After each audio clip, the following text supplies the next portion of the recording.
Alrighty. Everything good? Did everyone see that struggle just now?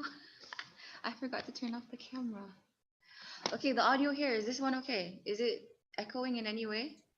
No, man. It's fine. Alrighty. Loud Sounds fine and to clear. me. Loud and clear. Oh, you're unable to hear, Mr. Russell? Is Oh it a no, bit... sounded fine. Sounded All fine right, to me. thank you. Yours sounds just great as well. Great. Did you guys see that struggle just now when I was moving? Okay, No. I think I did turn off the camera, but when I saw just now, it wasn't off. I forgot to change the background. Okay, the audio here, is this one okay? Is it echoing in any way? No, it's not. It's fine. Alright. Loud Sounds and fine to clear. me. Loud and clear. Oh, Daya, I think. you're unable to hear, Mr. Russell? Is Oh it a no, bit... sounded fine. Sounded All fine right, to me. thank you. Yours sounds great as well. Great. Did you guys see that struggle just now Yes, we when did. I was moving? Mr. Arif, I think there's quite a lot of interference from your speakers. So I'm just going to mute you if that's okay. Okay, hope that's okay.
Alrighty, good morning, everyone.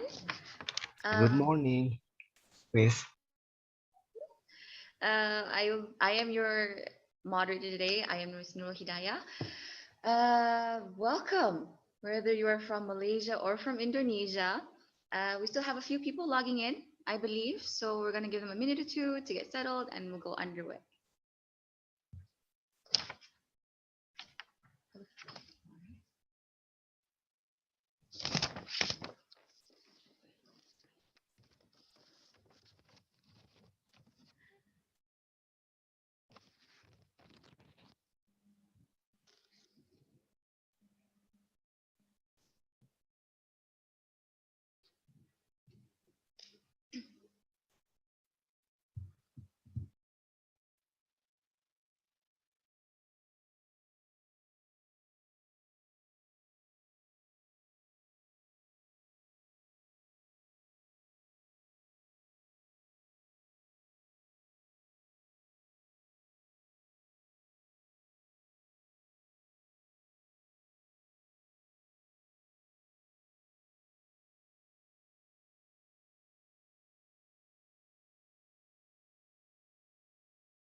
Alrighty, I believe we can start now. We are ready to go.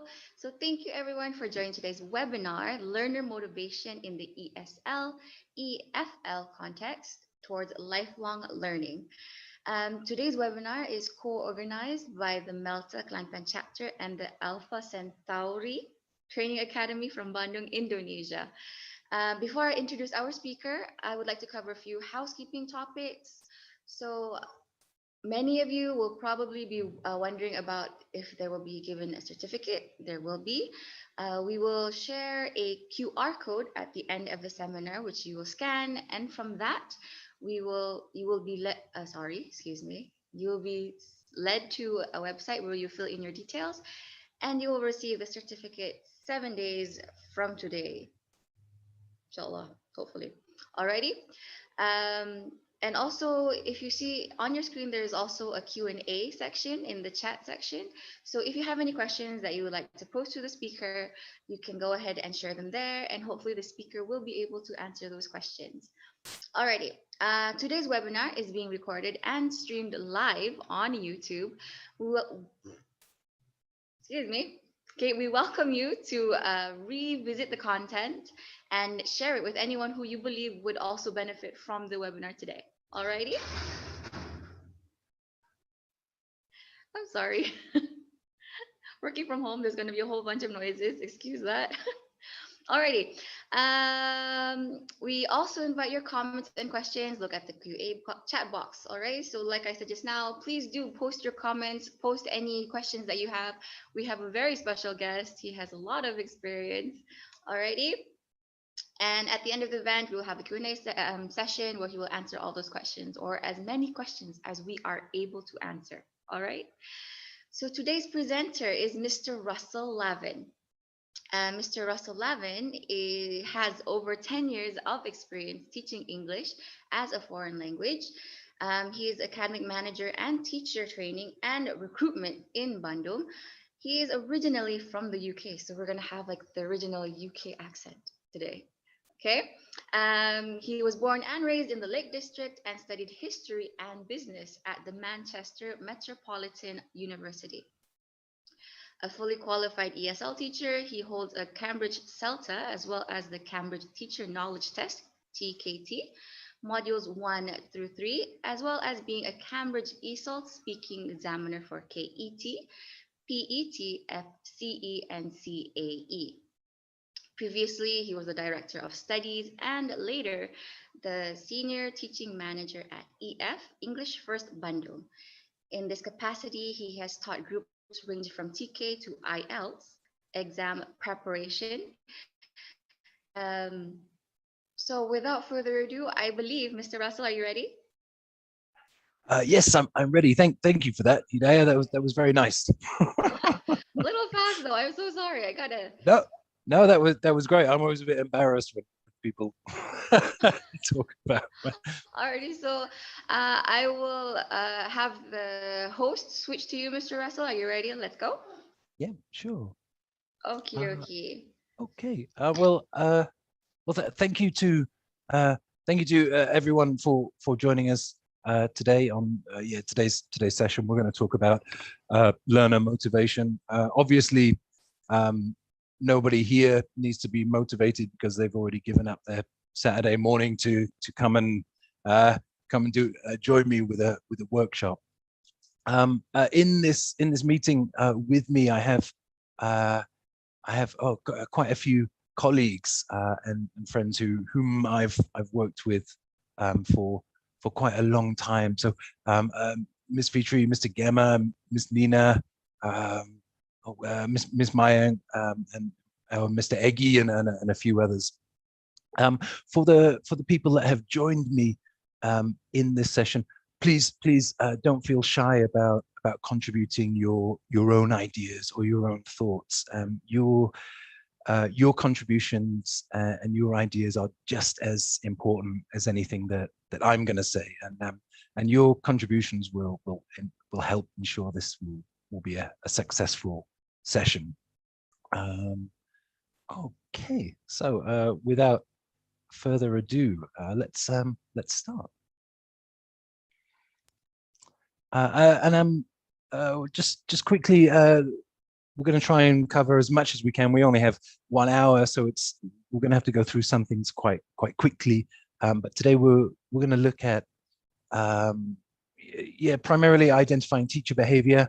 After that, identifying problems which might affect learner motivation, then how do we get help if we feel that we have a problem with unmotivated learners?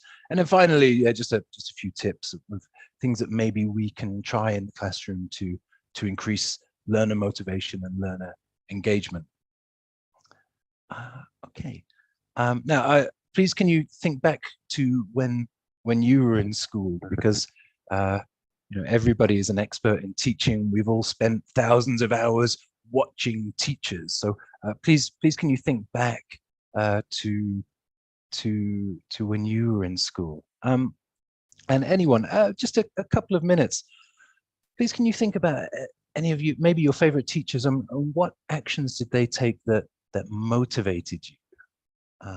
Would anyone like to talk about a specific action that a teacher did which motivated you in a subject?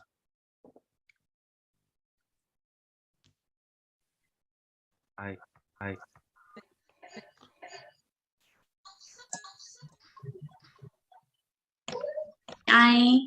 try. Right. Hi, Mayang. Yeah, that would be great. Okay, I think there are some actions that that motivates me. If my teachers come with a big smile, Right. and then positive vibes, and she or he asked us as students how we doing, maybe something like that. It's a very good start when our teacher ask the students how we doing. Yeah, thank you, Mayang. That's perfect. Yeah, positivity from the teacher. Yeah, that's great. Sorry, Mr. Eggy, were you going to say something before?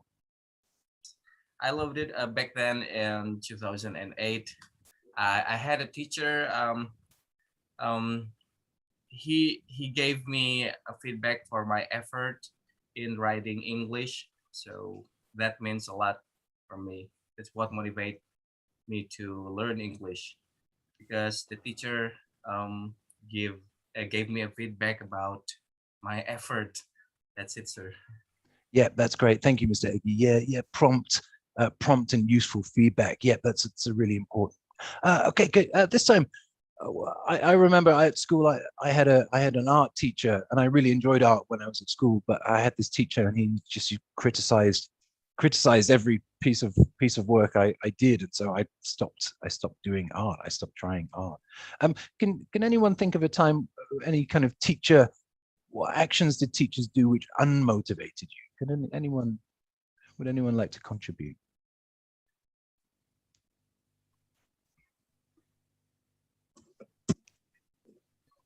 I would love to, if I may. Oh yes, thank you. That would be great. Okay, what is it? The actions that makes me unmotivated in learning. It was my junior high school English teacher. And what is it? That person, the teacher at that time, I was I mispronounced one word, and she makes a joke about it. Yeah. And then the whole class laughed at me, and it makes me demotivated at that time. Yeah, sure. But fortunately, on the next grade, I got a great teacher, so I love English back. Yeah. That's what I got. Okay, thank you. Thank you to those three people that contributed. They were all extremely relevant to what we're going to talk about today. Thank you so much. I'm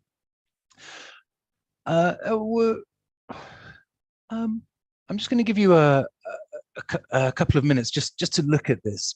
You don't have to do the task, but as a teacher, which ones of these is it most important for us to do? So you don't have to write anything, but maybe just spend a minute, and maybe, I don't know, if you think grammar is the most important, please think about a number one, and then number two, and number three, and four, etc. So I'm just going to give you a minute to think about it. Which teachers' characteristics and behaviors are the most important for an effective teacher?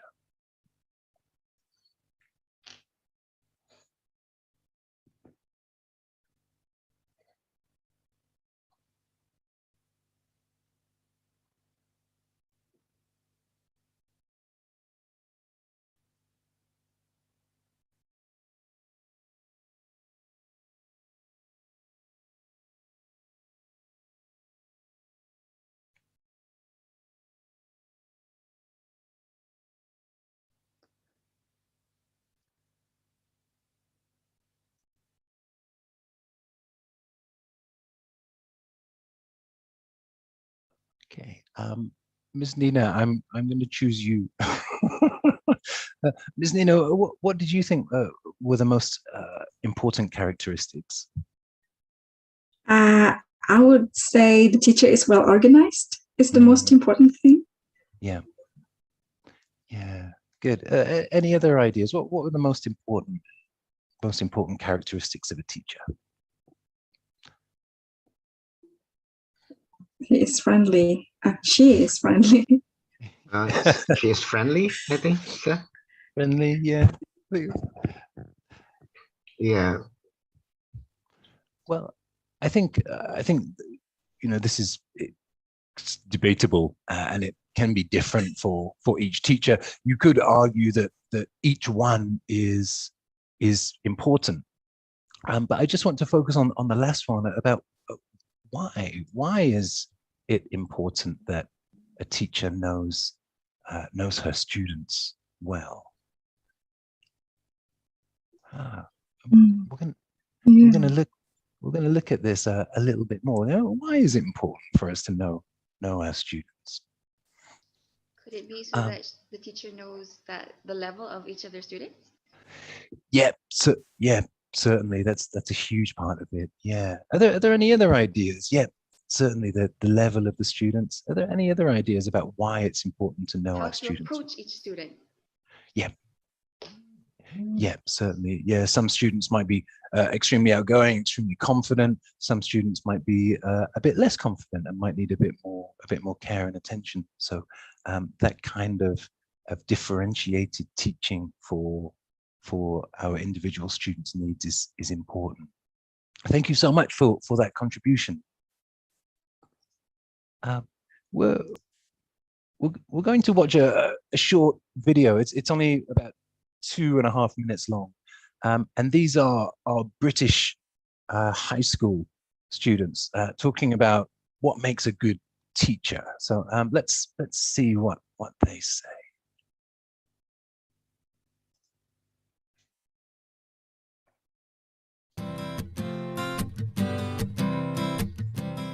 What do you think makes a good teacher? I think someone who's firm but fair, and like someone who's got a sense of humour as well, because if you're willing to have a laugh with your students, then like you're going to earn their respect, so they're more likely to listen to what you say.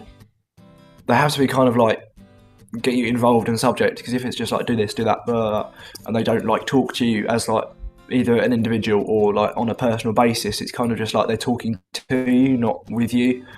And they have to get you involved in the subject for you to actually understand it and help you understand it. So if they're more like kind of like over the top or like a bit enthusiastic about their subject, it kind of makes you think, oh, they do it, so I'm going to do it as well. So it kind of makes you more happy to do it. They need to be not too strict. They still need to be friendly, but they need to be able to control the class and see when like an individual is talking. They need to deal with individuals rather than the whole class. I think like someone who like helps you be involved in the lessons and does like really active things, so it helps you remember it. I'd say definitely the ability to inspire children and teenagers and everything. Like if they're really passionate about the subject, then that's important, but also knowing how to relate it to the context of their pupils' lives. That's very important, because if it's not in the right context, then you really don't know how it relates to your life, and it makes it seem a bit pointless learning it. First thing that comes to my head, I'd say, is the ability to communicate with the class, because I find my favourite teachers are ones who can teach well, but the ones who are able to communicate it to the class. And it's not just being serious all the time. You can have a bit of fun, but the main thing is what they've got for the lesson planned, they get across to you, you remember it, and that's fine. Because I have some teachers who really know their stuff, but they're not able to sort of teach it to the children as well, because it doesn't sink in. So I think that the best thing for a teacher to do is to be able to communicate with students. I think consistency, because it's like even if you are strict, then it's like if the students or whatever, if they know where they stand, then they're more likely to do what you want. Okay. Okay. So wow, that was that was a lot that as teachers we have to remember to do every time we go in the classroom. So you know, if we want to motivate students, we have to be firm but fair, good sense of humor, get students involved, enthusiastic, friendly, personal involvement. We have to be inspirational, passionate, a good communicator, respectful, and listens. And we have to do this with every class that we teach in the day. So right, easy, right? Yes. Well, it's not. It's extremely difficult to be all of these things all of the time. It's impossible. You know, we can't just wave our magic wand and become a super teacher, which is constantly motivating our students, because we don't have magic powers. But there are a few targeted things that we can do which are proven to increase student motivation. I'm going to give you a case study of a teacher. Please take a minute and just read about her situation.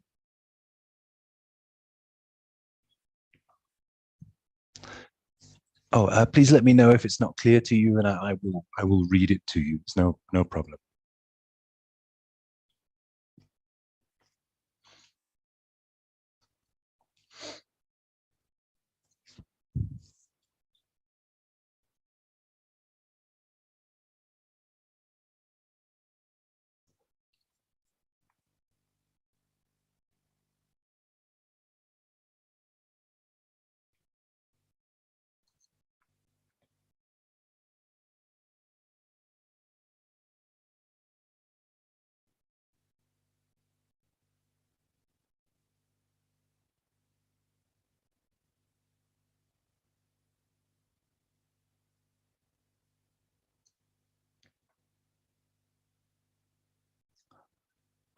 Okay. So here we have a situation where Sally was a teacher of a kindergarten, and she taught that group for a few years, and then she moved to teaching at a junior high school, and the class complained about her style of teaching. So we need to look at why. Now, please look at the possibilities A to F, and please can you decide what do you think is the most likely reason that the students complained about her teaching?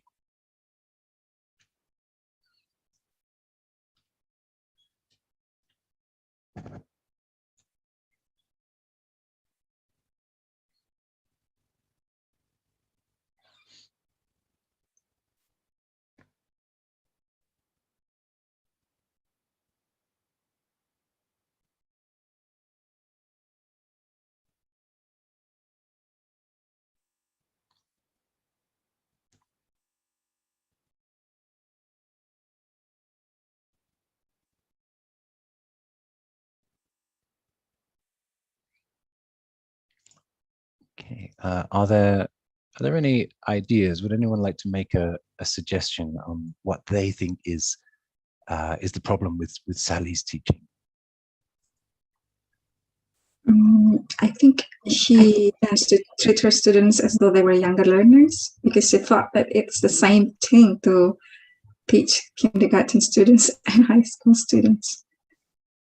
Yeah. Thank you for that, Miss Nina. Any other suggestions?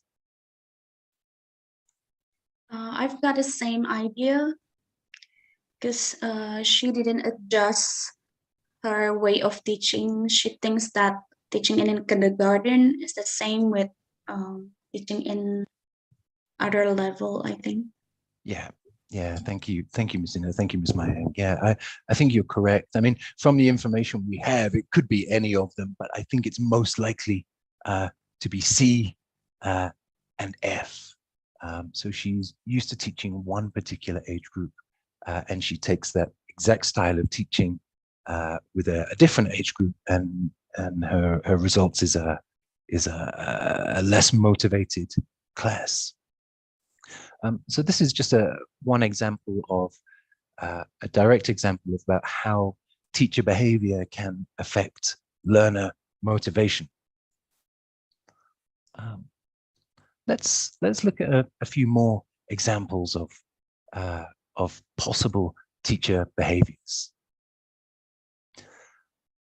Please take a minute to read these examples of teacher behavior, and please can you predict how would the students react to this kind of behavior?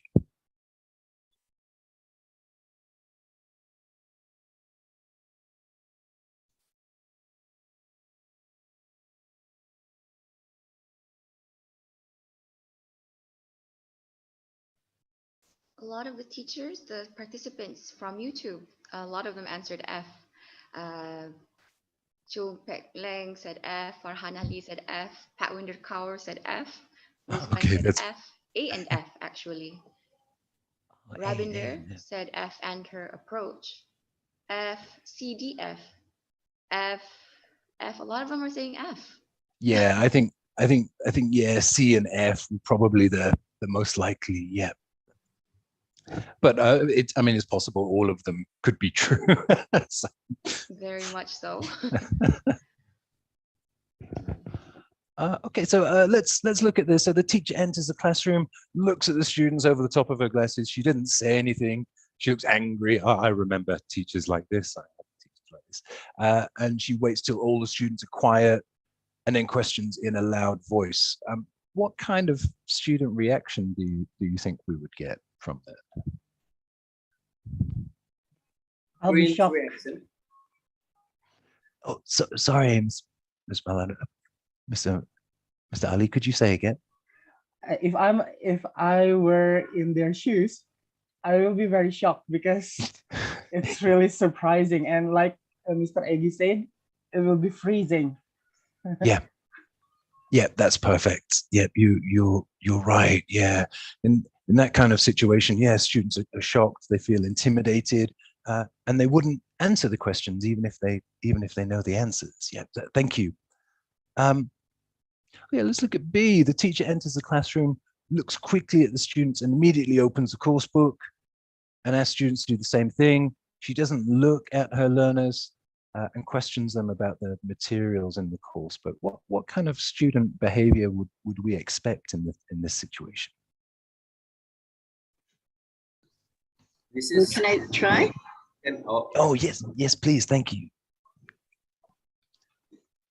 All right, so if I were the student, okay, and my teacher comes in, enters the classroom, and directly looks at the book, I would feel lack of connection with the teacher, and I wouldn't have any, energy to even look at the book and like, okay, where are we starting? Okay, a good introduction, some to show that the teacher cares about us. That'd be really good. Yeah, that's perfect. I think that's exactly what you would respect. Yeah, I think if they feel like they're being ignored and they just kind of sit there, after a while, it start disengage from the subject. Teacher C, this is me. I do this all the time. Teacher tells a joke in class, a bad joke. The students don't understand it, but the teacher laughs loudly anyway.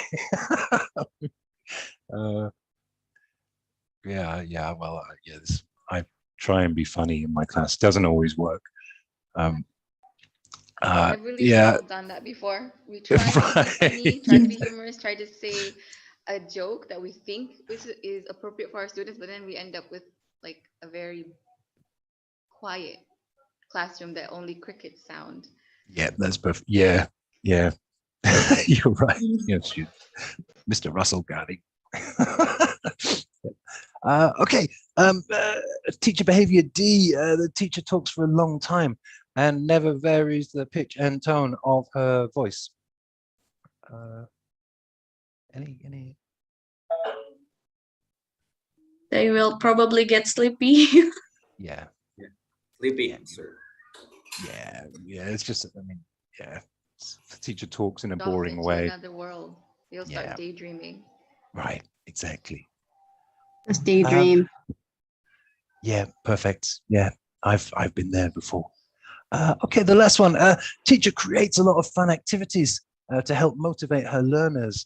She even makes cake once a week, and they have morning tea together in the class. What could be wrong with this teacher?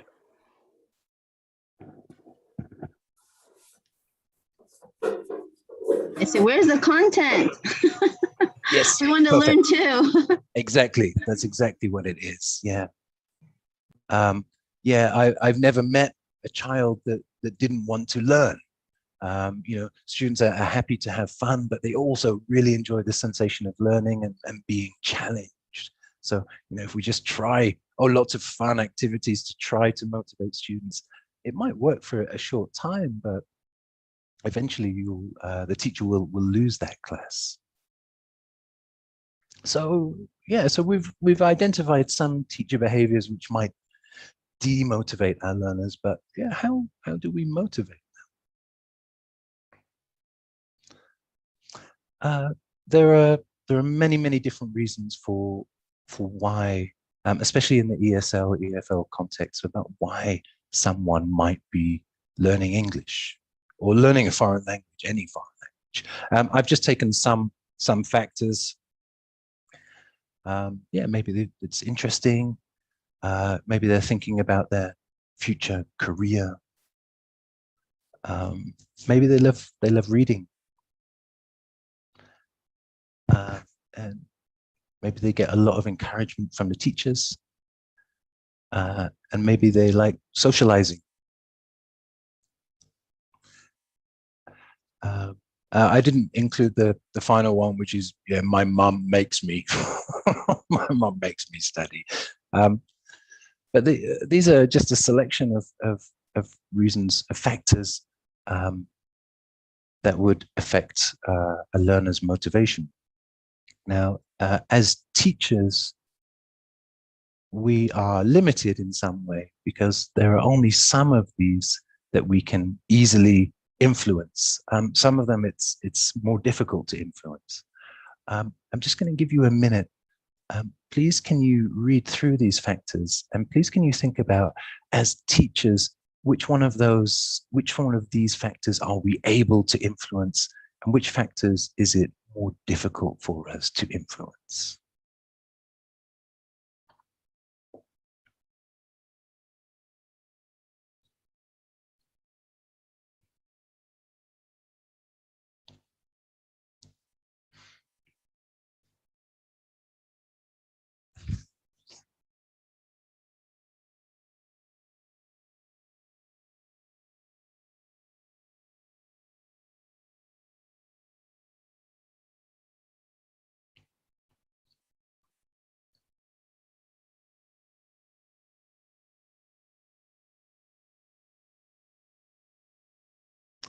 Miss Hidayah, have you had any feedback from the people watching on the stream?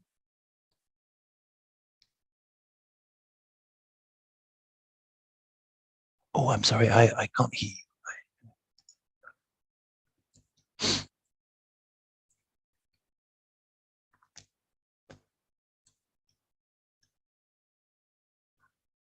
Oh, that's okay. Maybe later. So let's look together. So the three ones that are more difficult for us to influence would be these ones.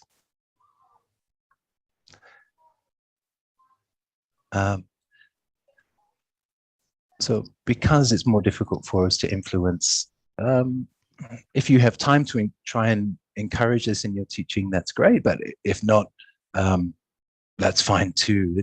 As teachers, it's better to concentrate on the factors that we can influence. So when we're planning, we can try to make the material interesting. We can look for ways to make it. We can use lots of praise and encouragement, and we can try to make the lessons useful.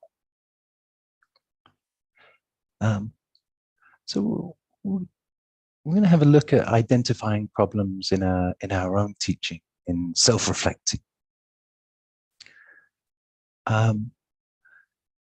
And please, I know everybody here is a perfect teacher, but please, can you imagine if you feel that one of these problems is affecting your teaching? How would you find a solution to this? I'll give you a couple of minutes to think about how would you find a solution to these problems?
Okay, so let's discuss this together, and we'll use the assembled brain power of the teachers who are here in this meeting with me. Number one, the teacher forgets that most students want to learn rather than just have fun. If we feel that this is the problem in our own teaching, how could we solve this problem? Are there any ideas? One teacher in YouTube, let me see now, Miss Laura Moncheki, I hope I am pronouncing that properly, Garcia, she said there should be a balance of both learning and enjoyment. Ida C said that there should be a balance of fun and learning. Gamification in learning. Yeah, they're really Write a valid lesson points. plan. Something Yes. that you could do, but Can I contribute something? absolutely. Okay, hi, I'm Susanna. For the first one, I think for the teacher to not be forgetting about learning and have fun, maybe they need to plan the lesson a little bit well. Maybe in the first half of the class, they may have some fun game activities to just get the students to engage with the learning, and then they start to learn from that game activity. Yeah. I think that would be my way to actually balance fun and learning. Yeah. Thank you. Yeah, that's perfect. Thank you. Yeah. You're right. You're right when you were talking about the activity. It doesn't need to. We don't need to think of lessons as this is the fun time and this is the learning time. If the best results are always when those are the same time. They're doing a fun activity which they're also learning and practicing the language and exploring the language. So yeah, thank you so much for that. This one's difficult. If you feel like your voice is monotonous, how do we get help for this kind of problem? Anybody know? I think I'm going to prepare some more activities, sir, because this kind of behavior it really takes time to change.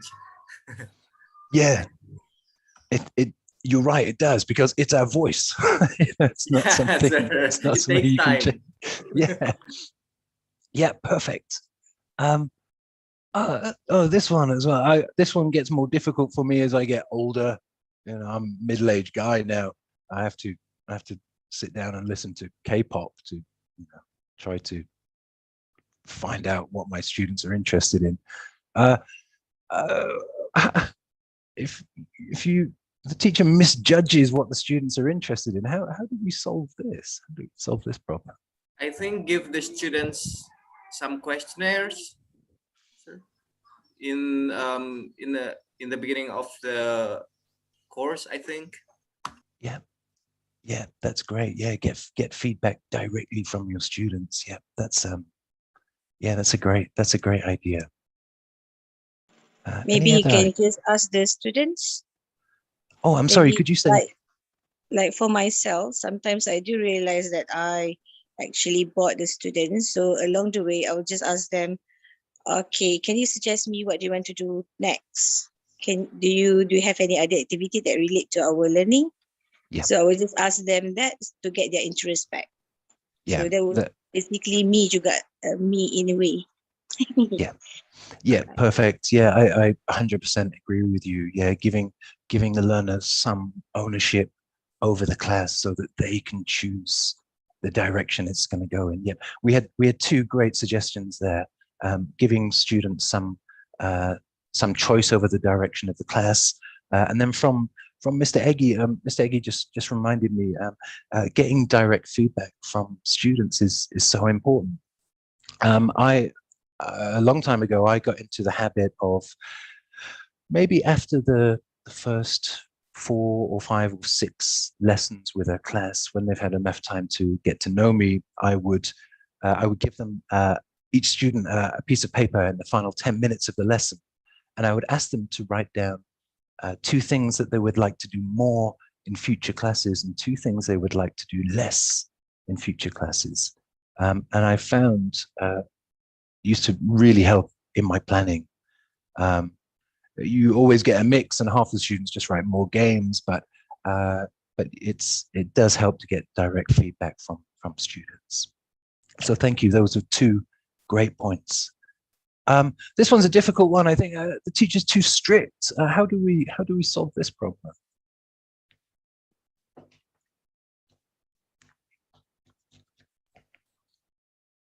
Well, if we are too strict, maybe we should loosen up. Like, don't be too strict. Yeah, I think you're right, Nina. I think you're right, Miss Nina.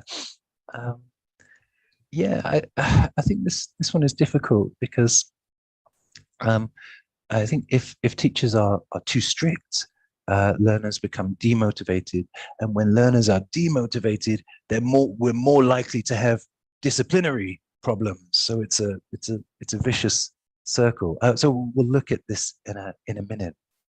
And some teachers, maybe a bit shy, have poor eye contact with students. How do we solve this?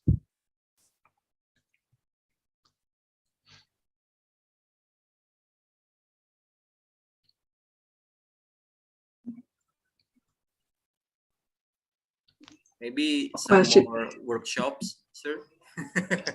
Yeah. No. Yeah. Yeah, the teacher has to, learn more about this, eye contact, gesture, or something. Yeah. Yeah, perfect. Yeah, thank you, Mr. Eggy. Yeah, I think, being with other teachers as well helps about this. I've learned a lot about my own teaching from just watching other teachers or being taught by other teachers. So yeah, I think it's a really valid point. Thank you for that suggestion. Okay, so let's look. So these are kind of practical things that you can do if the teacher's voice is monotonous, or the teacher's too strict, or has poor eye contact. Just ask a colleague, a more experienced colleague, to observe you and give you feedback. A lot of teachers don't really like being observed and don't really like getting feedback, but it's really important for our development. Or additionally, you could ask a colleague to record your lesson and watch your lesson back, and then you can identify where were you too strict, or you can listen to your own voice. With the voice, again, we can just record it. With poor eye contact,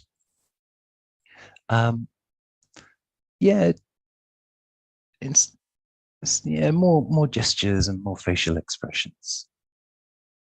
And teacher, actually, I'm not sure, KRS official, they commented on YouTube, watch TED Talks.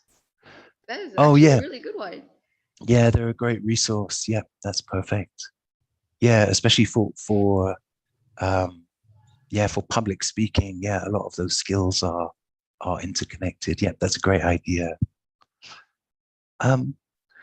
Yeah, for the ones related to the students, yeah, just talk to them. You know, just have a chat. I think Mr. Eggy, yeah, get feedback from the students. One person, Dila Amin, she said practice in front of the mirror. Oh, that's interesting. Oh, that's a good idea too. Ms. Laura Montecchi, eye contact builds confidence, trust, and a non-threatening learning atmosphere. Very true. Yep, that's perfect. Well, very good. Wow, extremely good responses. Yeah, we've got good teachers in here. We do. I myself am impressed looking at all the comments. That's great. So we're just going to talk just for 5 more minutes, just on student opinions, and I'm going to show you some opinions from students, and of these, please can you read them and decide which ones will influence learner motivation for a short period of time, maybe just one lesson, and which ones will influence learner motivation for a longer period. Let me show you. So please take a minute and decide which ones can we do immediately in a classroom to affect learner motivation, and which ones do we need to spend a longer period doing. Sorry, excuse me.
Okay, let's look together. So, which of these learner views can a teacher do to influence instantly in one lesson? Any guesses?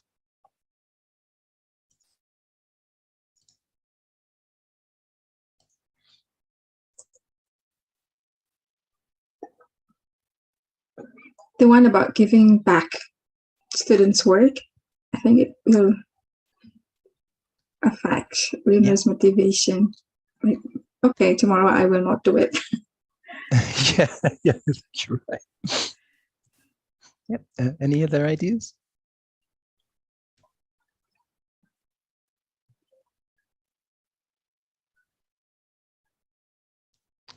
Okay, well, I think the ones that we can do instantly is we let students choose the material or choose the direction of the class. I think that instantly gets students back interested in the class, and also it has to be the right level. If it's too hard or too difficult, it will instantly kill student motivation. And possibly, I think B as well. Just it doesn't have to be too much. You can just say, that's great. That's a great job. I really liked what you did there, and you will instantly see students bloom, become proud. But also, it's important that we continue this process. So I think with B, it's both short term and long term.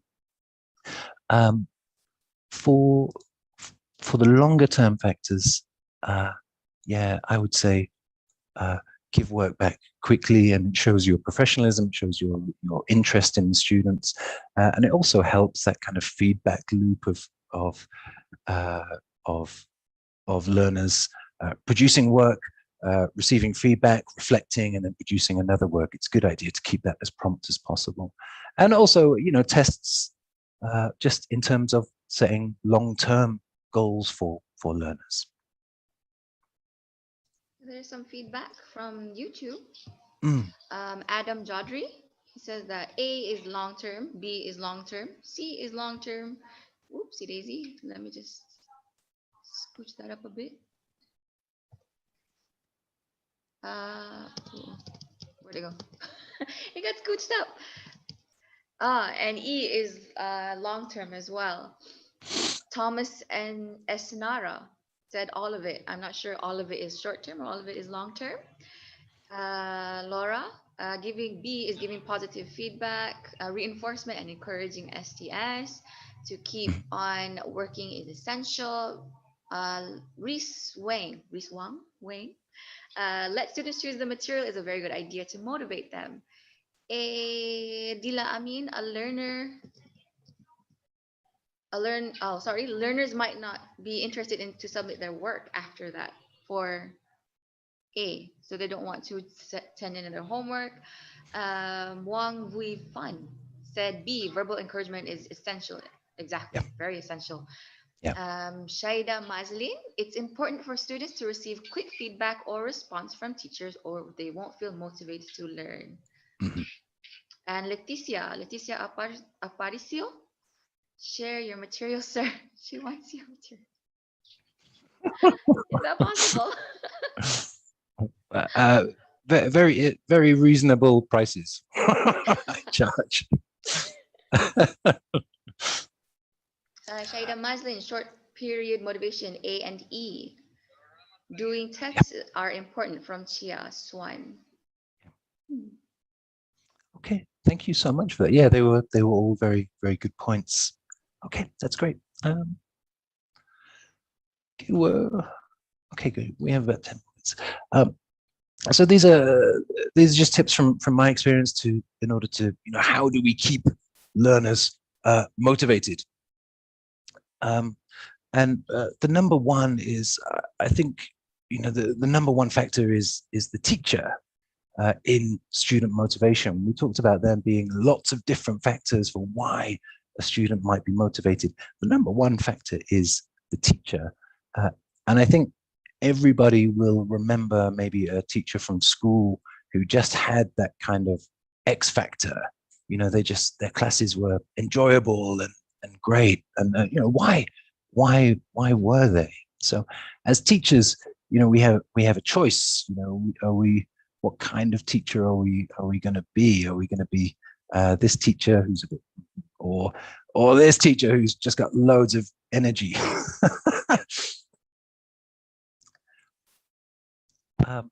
And as teachers, our number one tool is our voice, and how we use it.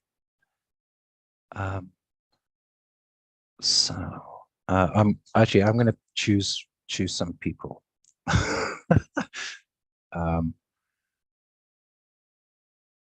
So we can say it's a red apple. Mr. Eggy, are you still there? Obviously, sir. Okay, perfect. Mr. Eggy, please can you say this sentence in 3 times in a monotone? It's a red apple. It's a red apple. It's a red apple. That's fantastic.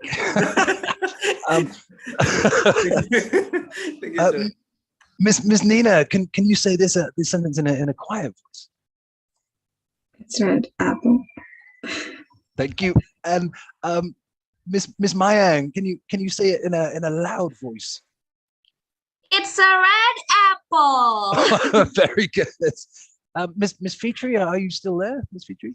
Yes, I'm here. Could you say this in a playful voice? It's a red apple. Okay, that's great. Okay, I will say it in an excited voice. It's a red apple. Wow! Yeah, that's great. And a sing-song voice. Miss Nurul, could you say it? Sure. It's a red apple. That's great. It's a red apple. And when we're teaching, it's good if we use all of these. The way that we use our voice changes, and so it's just another way to retain students' attention. The next one is mime. Well, obviously, as teachers, we have to be expressive. Okay, so I'm going to mime something. Please, can you tell me what do you think I'm miming? Come here. I'm here. Thank you. Come here. Perfect. Okay, what am I miming?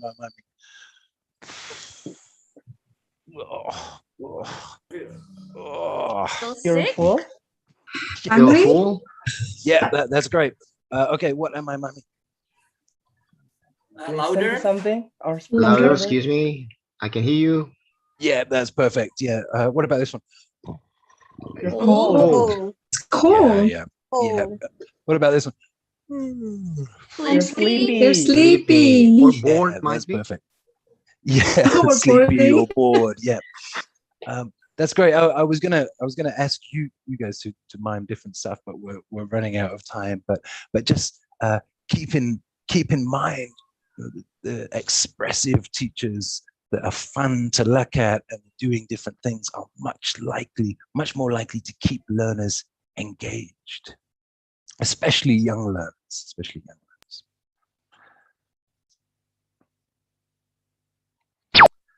And the last thing we talked about, this humor is really difficult, but if you can use it in class, it really helps in student motivation.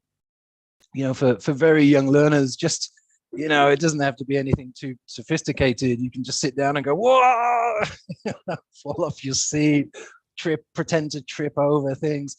If you're a teacher with long hair, just get it in your eyes. Anything to keep them interested. For primary school, I don't know, just mix up their names. They like it, and then mix up the words. What you cooked a kitchen in the omelette? What are you talking about? And it doesn't have to be anything too sophisticated, but a bit of silliness from the teacher goes a long way. And teenagers find pretty much the same thing as adults funny. Again, you can try the misheard things. If a student says, "Oh, I have many friends," you say, "Wow, you have many girlfriends?" Oh, yeah, just and get them to react to it. So always look for the opportunity just to make bad jokes. We're kind of running out. So just overall tips. Number one, give students a sense of control in the classroom.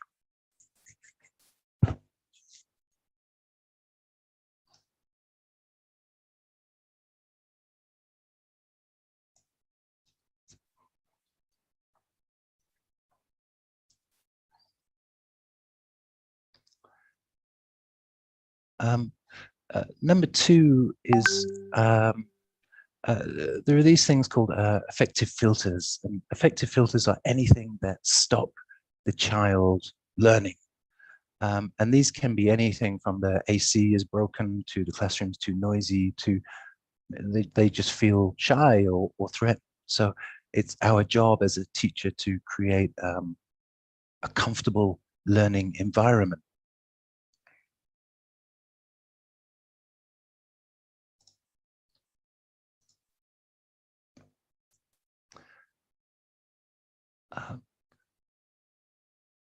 So we have to be careful about the language we use. This is called positive framing. So instead of telling a student, say, no, stop that, it's much better to tell them what you need them to do. So if a kid is playing with her phone, just show me that you can, instead of stop playing with your phone, maybe something like, well, show me you can go this lesson without looking at your phone. So you're reinforcing behavior and reinforcing expectations for the learners in a positive way. And also, you know, different learning styles.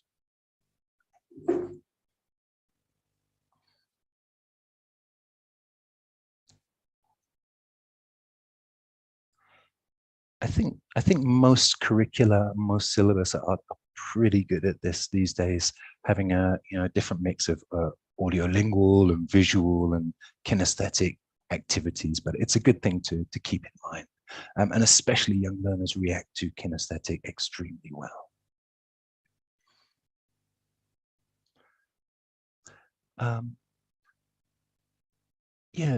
Giving students responsibility.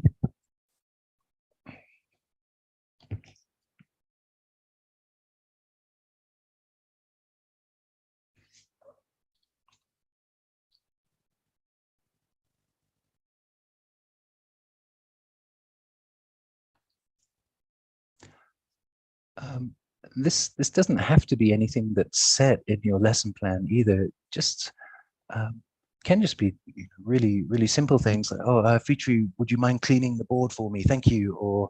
Or Isan, could you give out the papers, please? Could you distribute the papers? Giving students some kind of responsibility and a role to do, especially if they're students which might misbehave.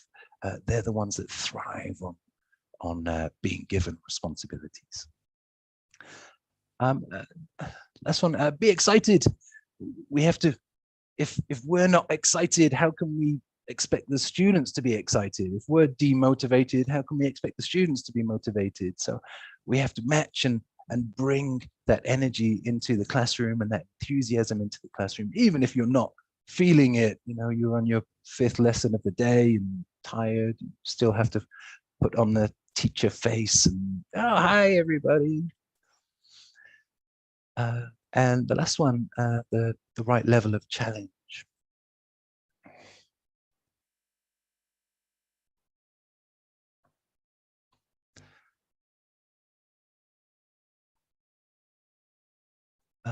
Goals should be short-term and medium-term and long-term, and you should talk to your students about this.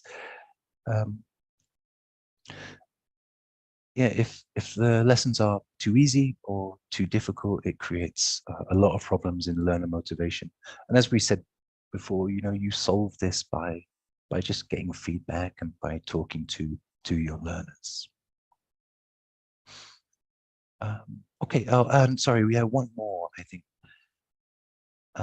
When I was training, my instructor just drummed it into me. Take the task off the page. It was all the time. Take the task off the page. So I don't know. This is a pretty standard English exercise, which we might get in any course books. Could anyone suggest, how do we take this task off the page?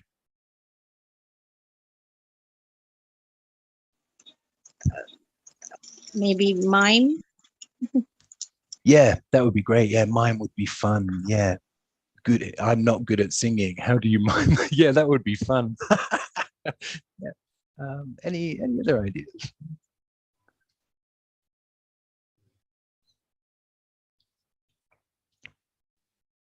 We could have it pre-written out on like a paper or or on the whiteboard even, and then have the answers already printed out. So we can just leave the answers on the table and have the children or the students pick out the right answer and stick it onto the board. So it's interactive. It gets them to move around, so they're not as sleepy. Yeah, maybe for little kids, you can actually have like a little relay race. Kids love that's a running nice around. one. Yeah, you're adding a kinesthetic element to a grammar activity, which is nice. Yeah, yeah. There's lots of different ways we can take the task off the page. I would be tempted to, you know, give each student one of these words and then ask them to make a question using that word, and then maybe do a class survey. They have to go around and ask all their friends, like, are you good at singing? Or who did you last apologize to? And then so you kind of make this from an individual passive grammar activity into a group communicative activity. So yeah, don't be shy about, you know, looking at these kind of activities and thinking, well, maybe I could do something different with them. There are some online who are saying, one Nazahia said to turn it into an online quiz. Yeah, Children that's love possible using their too. phones. Yeah. What else is there? Let me see. Let me scroll up a bit. This one, we can find your soulmate game. Soulmate. Oh, Student I A don't know that holds the game. question. Student B holds the. Oh, that's a good one. Oh yeah, yeah. Yeah. Student A holds the Soulmate question. game. Student B holds the answer. So you have to go find your soulmate. That's a good Yeah. one. Adam Perfect. Jodri. This is a good one. It's a really good one. Yeah, that is a good one. Start a quiz or a poll from Murugaswari. Alrighty. Yeah, great. All of those great ideas. Yeah, there's always so many things. It's one of the great things about teaching English. There's always so much we can do Teaching a to language. yeah, to adapt. You know, adapt material. Okay. Okay, thank you. I think that's me. I'd be happy to take any questions. I can't promise to answer all of them how you want them, but I'll try my best. Oh, yeah, Mr. Ali, did you have a question? Yes, sir. Yes, sir. I would like to ask about the feedback regarding the students' assignment or work. What is it? Since we have the online class, like nowadays, I always gave the students the feedback, and then if they make some mistakes, what is it? My expectation is that they will, rectify the mistake immediately. But actually, what is it? They do not. It's just like they ignore the feedback and they just see the score, and then they didn't do any remedial or something. So Right. what should I do to make them and to make sure that they make they fix the mistake? Thank you, Yeah. sir. Oh, that's a great question, and I think something that a lot of teachers have struggled with. Yeah, in this kind of age of online teaching, because obviously there's a distance between us and the learner. You know, if we're all in the same classroom, it's much quicker. I mean, there are advantages of giving feedback online, but if you're in the same classroom, it's much quicker, more efficient to give feedback. You can show the student physically, and then you can ask them to do it in the class and give it back to you by the end of the class. But I don't know. Yeah, online teaching, it's more complicated. I'm going to throw this question open. Does anyone have any suggestions for Mr. Ali's problem?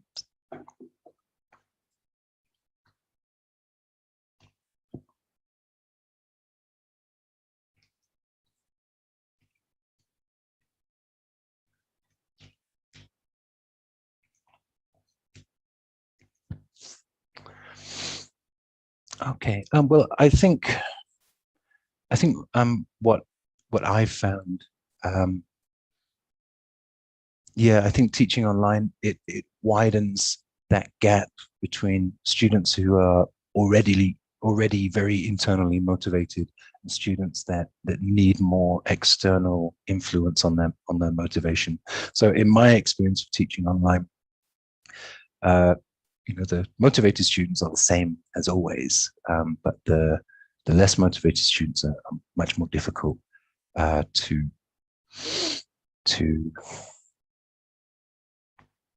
engage, to bring into the lesson. I mean, I guess number one. Oh, I'm sorry. Are you still answering that question just now? Oh yeah, sorry. I'll finish one more minute. All right. I guess number one, communicate with the parents. Parents are your ally. I would send them a message. And also, I think when we're online, a lot of the communication we do is written, and I think it's easier for a learner to ignore written information. I think if in WhatsApp, if you can record a voice message saying, "Oh hi, this is Mr. Russell. You still haven't submitted your your task I set last week. Please, can you do it by tomorrow at 3 o'clock?" So I think maybe set a deadline and maybe use your voice just so they can, it's not just a word on a computer screen, it's actually your voice which they recognize. But yeah, I think a lot of us are still struggling with that, Mr. Ali. I don't have any 100% answers, but let me know if you find anything. I would be interested. All right, sir. Thank you so much. Thank you. Right. May I read one question from YouTube? Yes, please. All right. So Adam Jodri, he asks, my students have this problem of believing English is a difficult subject and it's impossible to be able to speak like it's their first or second language. How do I change this perception? Oh, that's interesting. Oh, that's interesting. This perception that English is difficult.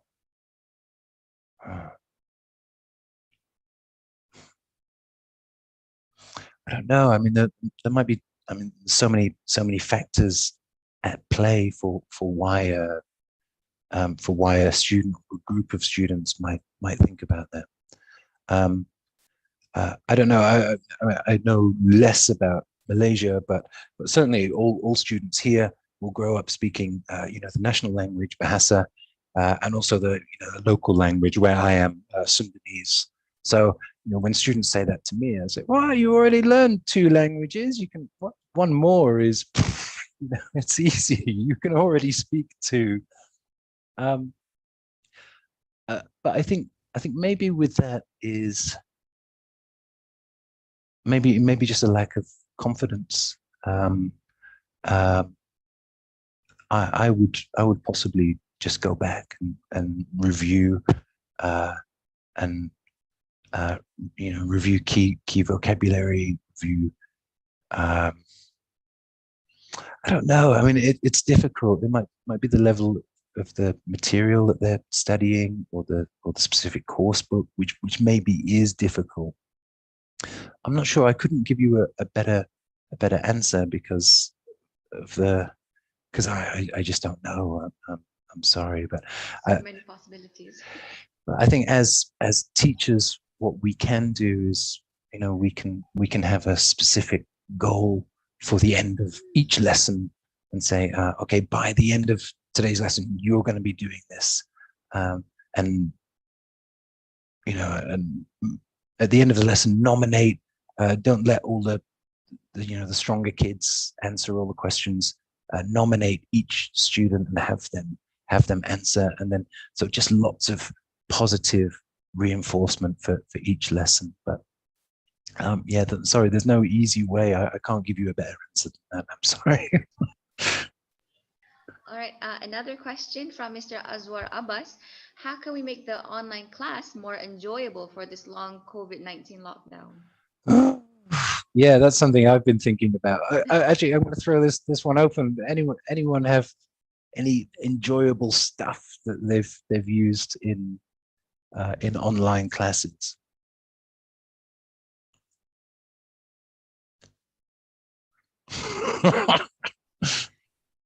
Yeah, I think all the teachers' problem so-called right now. yeah, the so-called gamifications, I think, will help a lot. Like we use games to connect to them, include materials into games. Yeah, because they mostly do. That's what they mostly do on their devices, right? Playing games. Why not incorporate that in the classroom too? Yeah, I agree. Yeah, any more suggestions?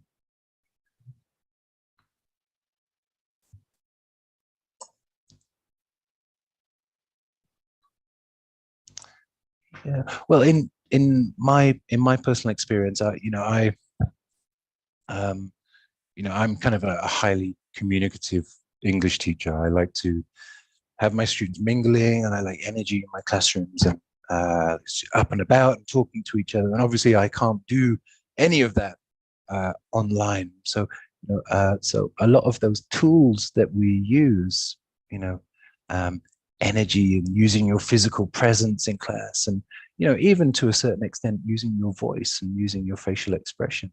It's more difficult when you're just a little box on a screen in the corner of their laptop. And gamification is great.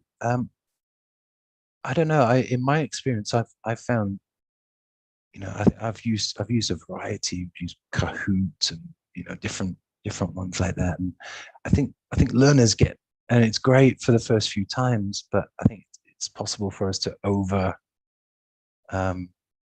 overuse it. I think learners get bored pretty quickly. I don't know. I mean, this will be answered differently by hundreds of different teachers. I've got into the habit of making a specific PowerPoint for each lesson, just so that learners don't have to listen to me, because listening to me for a long time is really boring and it's quite hard work. So for every lesson I make a PowerPoint. So it's that whole idea of show and don't tell. So I can, if there's a task that I want them to do, I can show it, and then we can highlight it. We can highlight it together, or use pictures or video or music. It's all in a PowerPoint. Again, there's no great answer, and I'm sure there's loads of great teachers in here, and each one would have sort of different ways of dealing with that. Mayang, did you have a suggestion? I don't know whether this will work or not, but in our school we try to use different tools, teaching tools, so students can try and explore many kinds of learning tools, like maybe Kahoot, quizzes. We use book widgets, and then Nearpod and everything. It's like I think the concept is the same like when we teach them offline, where we need to vary our activities in the classroom. So maybe we can try different learning tools in the class, so they don't get bored in the class. Maybe something like that. Yeah. I think maybe we could use the comments for people to share their favorite online resources. Maybe if people could post ones that they've found really useful, maybe we could put it all together and share it for everybody that's watching today. Yeah. Thanks, Mayank. That's great. There's another question from Habsah Johari. Many students hate reading, especially students with poor English background. How would you encourage them to like reading? Oh God, yeah. Yeah.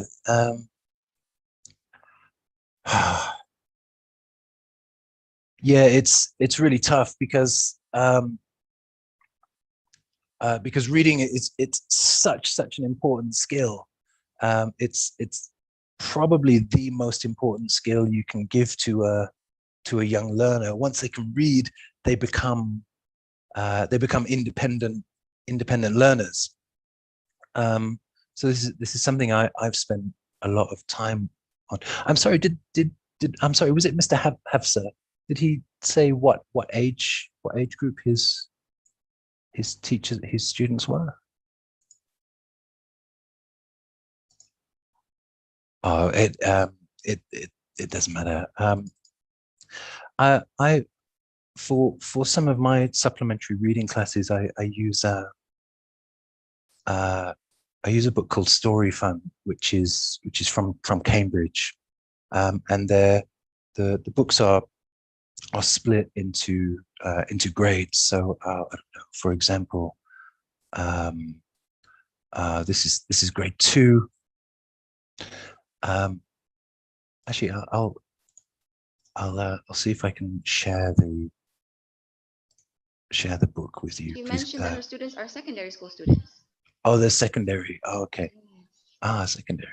Yeah, a bit more difficult. Well, I'll just show you this book I use. Oh, sorry, where is it? Okay.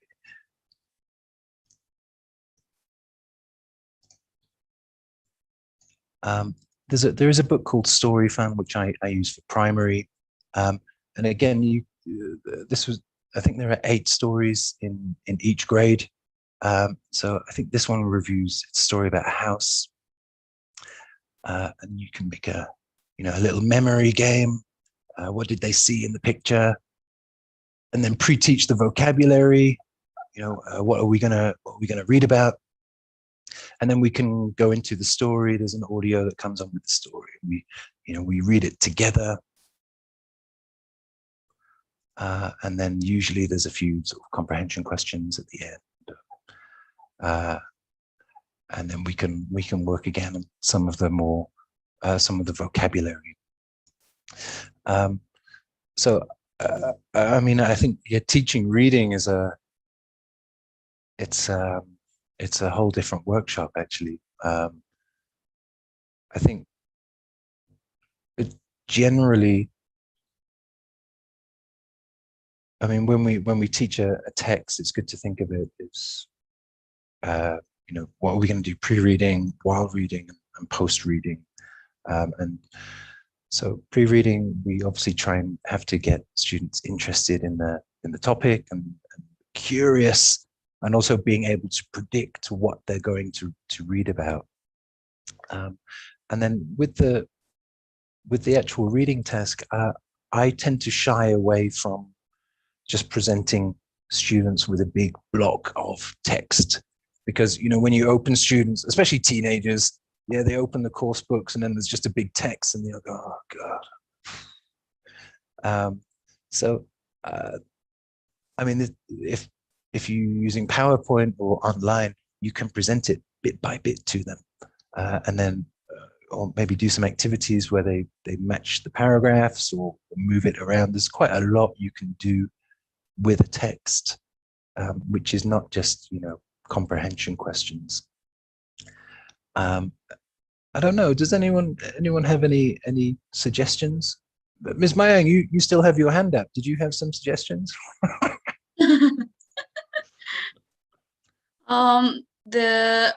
Do you mean by the activities? Can you retell the questions again? Sorry. Ms. Hideo, what was it? Getting secondary school students motivated for reading. Was that correct? Yes. Oh. The secondary students hate reading, so how to get them to be excited about it? Yeah. It's Use the like word hate. I think in my personal opinion, for the reading methods, I think we have the same problem here, but it comes from the root, I think, from the background, the culture. So we need to maybe try to give them the level, the book which has the level, starting from something they like, and then I think that's something that will help them to like reading, not hate. So offer them with something that they like first, maybe. Yeah. Any other opinion, everyone? I had the same issues for this one. So I think one of the most possible solution is to make a program with extensive reading. Reading for pleasures. Maybe it can once a week, so the students can choose their favorite books to read, and then just report the book or discuss the book to the class. You can use X reading for this one. In Alpha Centauri, we use X reading, but if you can you can make this kind of activity directly in your class.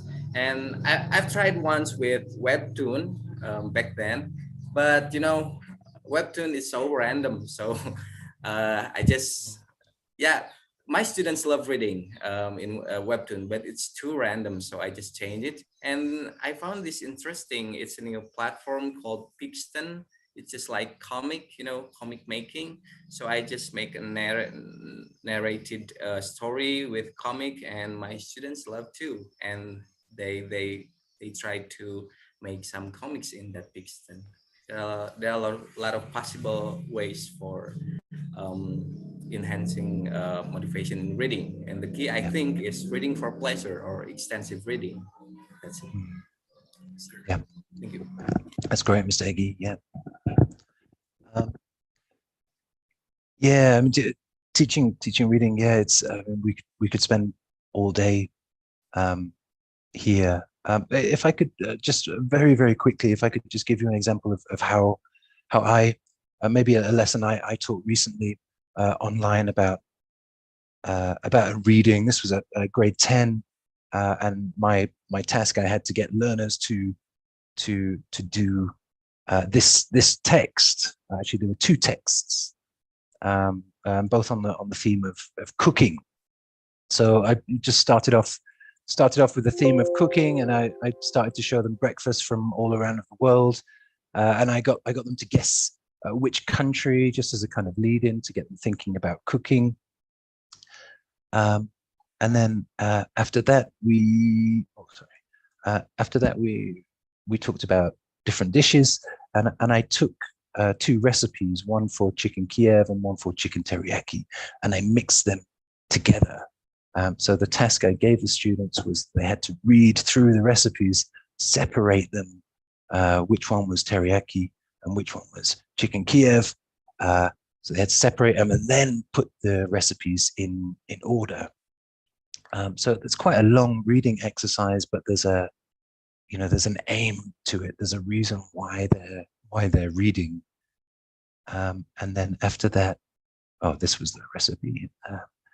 And then after that, we were able to go into the text, but they'd already been exposed to a lot of the language already. So it wasn't just asking them to, just to go in and read this while they're cold. They'd already spent quite a long time discussing and thinking about food. But yeah, there's a lot of different ways you could do it. There's someone, Alazi Nasution.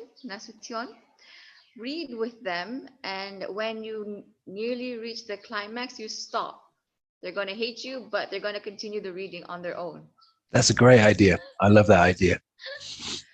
Another one, Adila Amin, I encourage pupils to read books which have more pictures and big fonts for primary students. Laura Montecchi, after reading tales, learners interact with each other in forums. They will get to meet the author. That would be interesting, to arrange a meeting with the author, since classes are online anyway. Although the teacher would need to do a little bit more extra effort to actually contact the author. Yeah, and most of them are saying that it's a very beneficial session. A lot of them are thanking you, Mr. Russell. Oh, right. Oh, thank you. A lot of them are saying it's very interesting for them.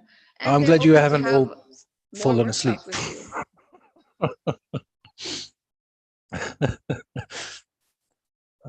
Okay. Oh, I'm blushing.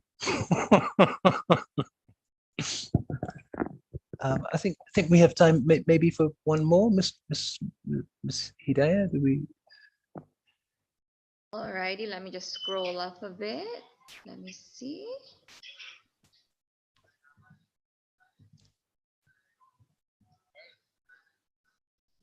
Details.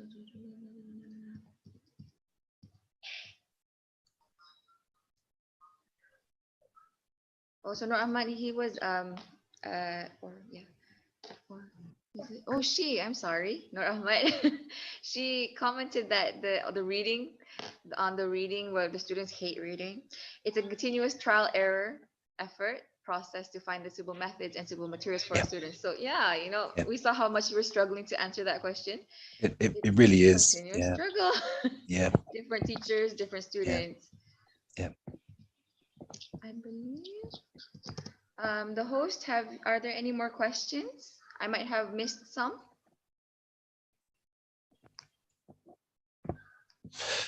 Or any feedback or anything that you any of the members would like to share, participants? So one of them said that they love the reading separate recipe idea. Yeah, I mean, Really? I love teaching reading because there's so much you can do with a text. There's so much. A text is it's not a blank canvas. It's got something on, but there is a lot we can do with a text in order to to make it more stimulating or more communicative. One person, Chung Pek Leng, she said she uses jigsaw reading activity. Is that somewhat like the one that you were doing with the recipes? Yeah, there's it's jigsaw reading or information gap reading. They're really useful tools. Yeah, jigsaw reading is great. Yeah. Oh, Ida C. She actually asked this question. She's repeating it again. Thank you, Ida C. What's your thought in using the first language or mother tongue in teaching English? Oh, it's interesting because when I was training almost 15 years ago, there was the rule was no L1 in the classroom. But the debate has reawakened in recent years. And with some studies saying that maybe some L1 might be beneficial.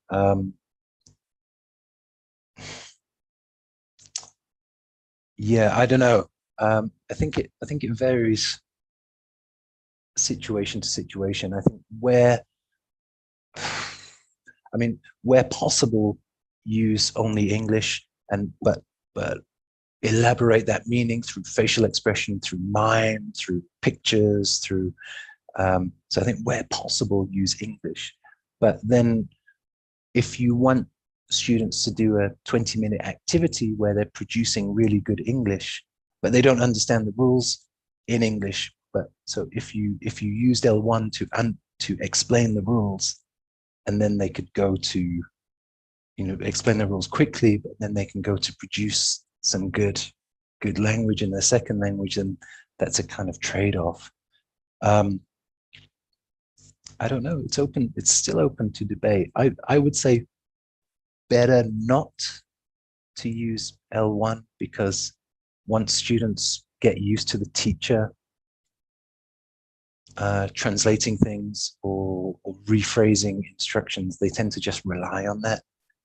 So if you give the instructions once in English and then once in in L1, the students will ignore the English instructions and just wait for you to translate it into L1. So you have to be just really careful with it.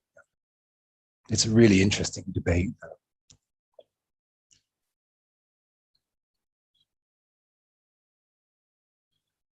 So are there any more questions?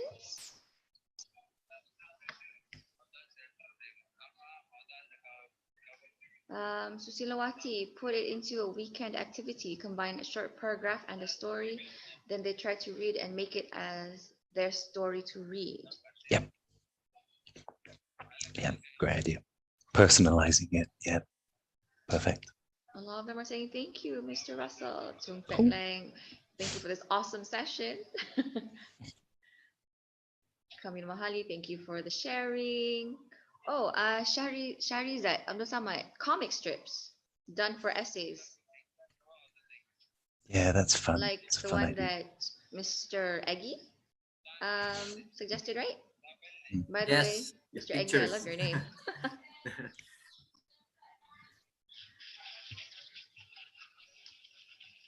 Oh, Doria Anak Kawin, any more ideas on teaching reading during online class?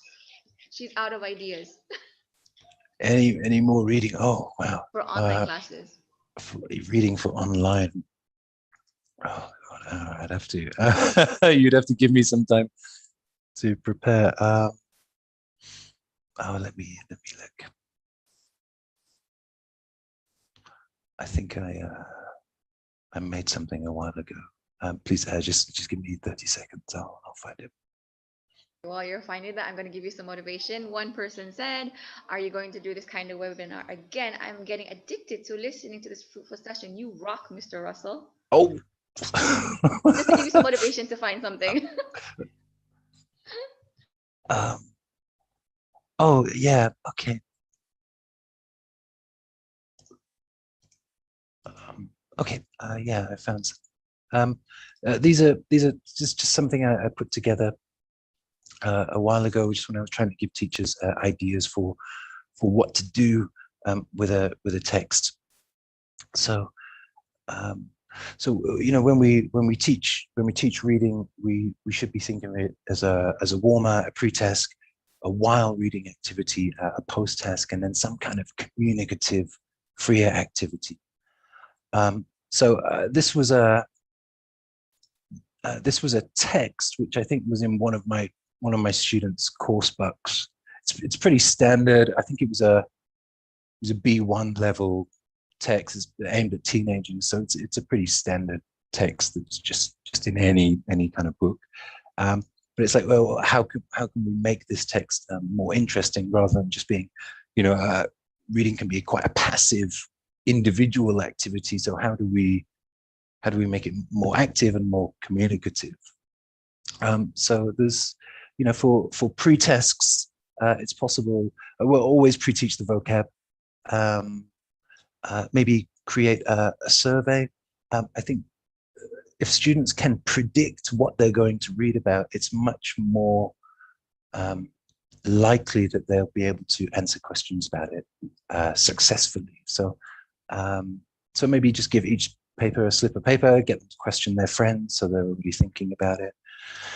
The teacher doesn't have to pre-teach the vocab. You can give each student one of the words and they have to go around and tell all their friends, and then they have responsibility for that word. I don't know, ranking, just a discussion activity. You know, what is the worst thing you can do in class? Or, you know, or take the comprehension questions, but just make them prediction questions. So they predict true or false, and then when they go to the text, they can find out, oh, was I correct or was I not correct? And then, yeah, again, just take out some of the words, get students to you know, what words do you think's in here? So when they go to the text in the book, they've already been exposed to a lot of it, and then they're reading to confirm something that they've already thought about. And then while reading tests, I think most of these come with books anyway, so true, false. You can change it into a listening task if you want to. Sometimes I use this as a pre-reading, give some of the difficult vocab and the definition. They have to think of two fake definitions, and then they give quizzes to the other groups, and the other groups have to guess which one is the correct one. It's difficult now because everybody can just Google it because everyone's at home. Yeah, there's quite a lot of just information check questions. And then as a post-task, get students to make a survey, or, you know, create a role play based on either the theme or an image in the text, or, you know, just cut it up. Get students, once they've read it once, they have to go back, put it back together, and it's a much more intensive kind of reading. Or yeah, word order. Or, you know, if you really want to keep them occupied for half an hour because you've run out of things to do, just take out all the punctuation of the spaces and get them to put it in. Yeah, or clauses or discussions or debates. There's quite a lot.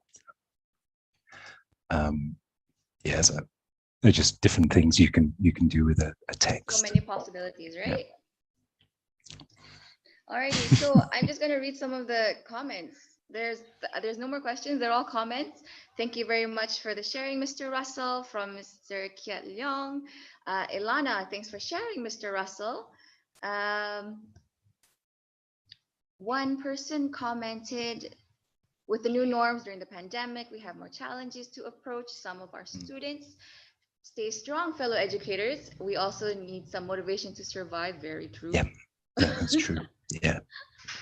Yeah, especially because we're all in our homes now. You know, we're away from other teachers. Yeah, I've you know, atomized. Exactly. Key attachments. Thank you, Mr. Russell, for this enlightening session. Thomas and Esnara, please do gamification, Grambinar. Okay, we'll try to do that. James Tong Y Meng. Hopefully, Melta Kelantan will invite Mr. Russell for more sharing. He's really good.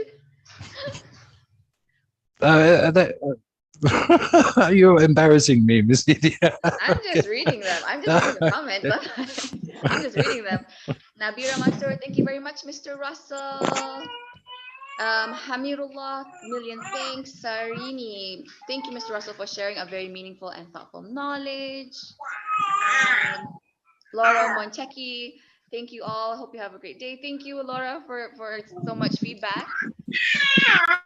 PPD Kulim, such an inspiring session. Thank you. Thank you for joining us. Thank you, Mr. Russell, from Faisal Muhammad. Stay safe, everyone. Fight COVID-19. Together we will win. Thanks for the sharing. Choose you. PPD Kulim, such an inspiring session. Azhari Damanhuri, you rock, Mr. Russell. Alrighty, and that's it. Okay. Can I just say thank you to the thank you obviously to the people who said nice things about me. That doesn't happen very often, so thank you so much. And thank you to all of the people who contributed their thoughts today. It was so yeah, really interesting thoughts. Yeah, Mr. Eggy, Miss Mayang, Miss Nina, Mr. Ali, Mr. Nurul, Mr. Gemma, Miss Fitri. Yeah, so thank you so much for contributing your ideas. It helps in the success of things if we work together. Exactly. Especially in these trying times of the COVID-19 where everyone is online, we need the support. We need as much ideas as possible. So thank you so much, Mr. Russell Lavin, for being with us. My pleasure. Sharing your insight and your expertise. Thank you so much. Okay, so for everyone, those who are wondering about the e-certificate, it will be emailed to you within 7 days. We will be showing you a QR code so that you can scan it to register for the certificate. And thank you so much for your time. Thank you so much, Mr. Russell Lavin. Thank you to everyone who contributed. It was definitely an enriching session it was very interactive, so thank you for that. The teachers actually had to rack their brains to think they're just sitting down in front of the computer. Alrighty, thank you so much, everyone. Hope to see you again. Your suggestions about reading, the reading workshop, maybe that'll come up soon. Stay tuned. Okay, so thank you, Mr. Russell. Thank you so much. Thank you, everyone, for joining from Indonesia. Nina, Susanna, Mr. Eggy, Lady Sekar Mayang, and everyone else who's here. Thank you, and see you next time. Goodbye. Thank you. Bye bye. Thank you so much. Thank you. Bye everybody. Bye bye. Thank you, Mr. Bye, Russell. Thank Miss you, Miss Mr. Nurul Daya. Hidayah. Thank you, Miss Russell. Nurul, Mr. Russell. Thank you very much. Russell, Miss Nurul.